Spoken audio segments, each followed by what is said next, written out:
मेरा नाम कुसुम है। मैं डॉट्स में लैब टेक्नीशियन हूँ, जहाँ पर सिर्फ स्पूटम माइक्रोस्कोपिक होती है और बाकी कोई टेस्ट नहीं होते हैं। और ये टीबी के लिए स्पेशली किया जाता है।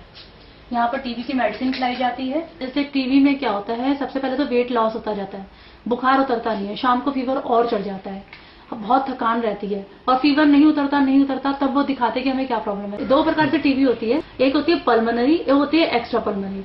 जो पल्मोनरी होती है वो रिलेटेड होती है लंग्स से, और लंग्स जो है हम कम्युनिकेबल डिजीज है जो कि सबको फैलाता है।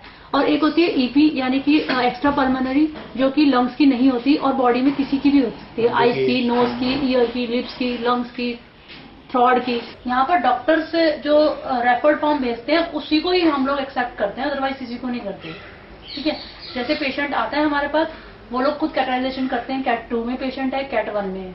कैट 1 यानी न्यू पेशेंट, उसके अंदर 6 मंथ का कोर्स होता है और 2 महीने उसको आईपी खिलाई जाती है यानी कि इनिशियल फेज, और फिर 4 मंथ कंटिन्यूस फेज होता है।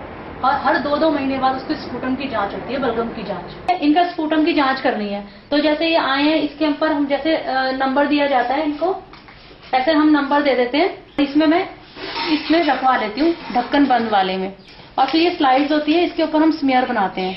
इस स्मीयर को बनाते वक्त हम स्पिरिट लैम्प का यूज करते हैं और ब्रूम स्टिक से बनाते हैं, क्योंकि ये जल्दी से डिस्पोज हो जाती है, इसको हम रीयूज नहीं करते, इसको फेंक दी जाती है। ये 3 स्टेन्स होते हैं, कार्बोफ्लुक्सिन, मिथिलीन ब्लू और सल्फ्यूरिक एसिड। ये स्टेन्स यूज किए जाते हैं और ये हमारी बनी हुई स्लाइड्स हैं जो अभी मैंने बनाया। ये कैट 2 में 8 मंथ का इलाज होता है, जो कि 3 मंथ की आईपी होती है और 5 मंथ की सीपी होती है। ठीक है, उसमें 3 मंथ हमको स्ट्रेप्टोमाइसिन इंजेक्शन दिया जाता है 24 टाइम। जो वैसे रेड मार्क्स दिए गए हैं, ये कैट 1 है। ये छोटा पीरियड होता है, 6 मंथ का होता है। इसमें 24 स्ट्रिप्स आपको इस तरह से मिलेगी। ये आईपी की होती है और ये सीपी की भी पैक्ड है। ये फुल है। इसके अंदर क्या होता है, रिफैम्पिसिन कैप्सूल है, आइसोनाइज है, पैराजिनामाइड और एथेम्बिटॉल है। ये 7 टैबलेट होती है जो एक डोज मानी जाती है। और इसी तरह से ये कैट 2 के बॉक्सेस होते हैं, ये ब्लू कलर के बॉक्सेस होते हैं। इसके अंदर भी सेम वही होते हैं, मगर ये ज्यादा पीरियड्स का होता है, इसलिए डब्बा भी बड़ा होता है, मगर दवाइयां सेम होती हैं। वही होती है रिफैम्पिसिन, आइसोनाइज्ड, और ये इथैम्बिटॉल और पैराजिनामाइड है। बस ये ब्लू कलर का इसलिए कि कैट 2 का इनका निशान होता है। ये वीकली होता है, पेशेंट को हम 1 हफ्ते के लिए दे देते हैं घर के लिए, क्योंकि उनको रिलीफ मिल जाता है। इनिशियल तो हम लोग यहीं पर आकर बुलाते हैं, हमारे सामने मेडिसिन खाएगा। और रही बात, जैसे पेशेंट कई बार डिफॉल्ट कर जाता है, 1 दिन नहीं आया, 2 दिन नहीं आया, ये ट्रीटमेंट कार्ड कहे जाते हैं। इसमें नाम, एड्रेस, फोन जरूर होता है।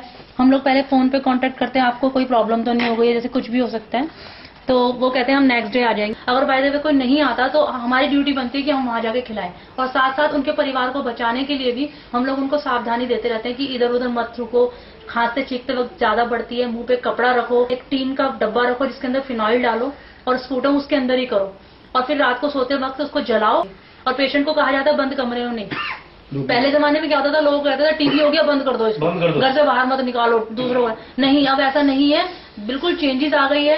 उसको बाहर निकालो, जितना वो ओपन में रहेगा, धूप में रहेगा, उसके कपड़े धूप में सुखाओ, उस जो भी मास्क वगैरह जो भी लगा रहा है वो कपड़ा, उसको भी धूप में सुखाओ, डिटॉल में धोकर। उसको अच्छा सा खाना दो, साफ सुथरा रहो, तो नॉर्मल व्यक्ति की तरह, कोई पेशेंट की तरह उसको मत रहो। जो ये वाली जो दवाइयां 50 सालों से एक ही है, और ये क्योर रेट भी दे रहे हैं। तो ऐसा वैक्सीनेशन आए जो कि हम लोग पहले दे सकते हैं, बच्चों को दे, जवान को दे, कोई ना कोई ऐसी वैक्सीनेशन आनी चाहिए जो कि ये इसका रोकथाम पहले हो सके।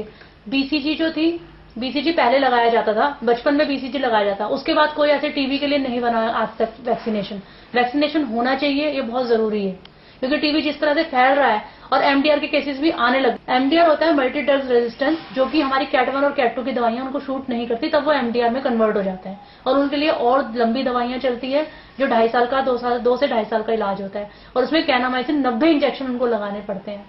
तो ये बड़ा प्रॉब्लम क्रिएट हो जाती है, इसलिए वैक्सीनेशन होना बहुत जरूरी है। अगर पहले हमें पता लग जाए तो वैक्सीनेशन दिया जाए तो बहुत अच्छी बात है।